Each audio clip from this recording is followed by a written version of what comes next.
Hello बच्चों, let's read this question. This question says that the fungi form A in which reduction division occurs leading to the formation of B. Choose the correct option to fill up the blanks. तो basically इस question में हमें चार option दिए गए हैं और हमें इन चारों ऑप्शन में से A और B को फिलअप करना है। अब अगर इस क्वेश्चन की मैं की कॉन्सेप्ट की बात करूं तो इस क्वेश्चन का जो की कॉन्सेप्ट है वो है बच्चों kingdom fungi. Let me right it over here. It is kingdom fungi. सबसे पहले तो देखो जो किंगडम फंजाई के मेंबर्स होते हैं ये कैसे होते हैं। तो ये होते हैं बच्चों मल्टी सेल्यूलर।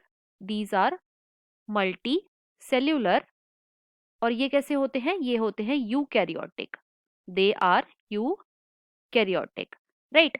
नेक्स्ट जो फंजाई के मेंबर्स होते हैं ये होते हैं बच्चों हेटेरोट्रॉफ्स। They are heterotrophs. इनकी जो बॉडी होती है बच्चों वो कंसिस्ट करती है long cylinder thread like structure जिसे हम बोलते हैं हाइफे। और ये जो हाइफे होते हैं बच्चों ये आपस में कंबाइन होके बना लेते हैं माइसीलियम, राइट। अब देखो जो फंजाई की बॉडी होती है बच्चों इनके अंदर कुछ डिस्टिंक्ट स्ट्रक्चर्स प्रेजेंट होते हैं। डिस्टिंक्ट स्ट्रक्चर्स प्रेजेंट होते हैं जिन्हें हम बोलते हैं फ्रूटिंग बॉडीज। जिन्हें हम क्या बोलते हैं, फ्रूटिंग बॉडीज, राइट। इन फ्रूटिंग बॉडीज के अंदर क्या होता है, इनके अंदर होती है बच्चों रिडक्शन डिवीजन जिसे हम बोलते हैं मियोसिस।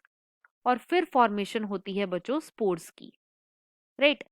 अब देखो क्वेश्चन में हमसे यही पूछा गया था कि फंजाई की एक फॉर्म है ए जिसके अंदर होता है रिडक्शन डिवीजन और फिर फॉर्मेशन होता है बच्चों बी का।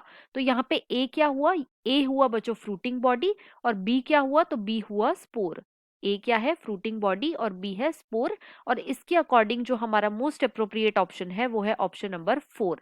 So the final answer of this question is option number 4. I hope you understood it well. Best of luck.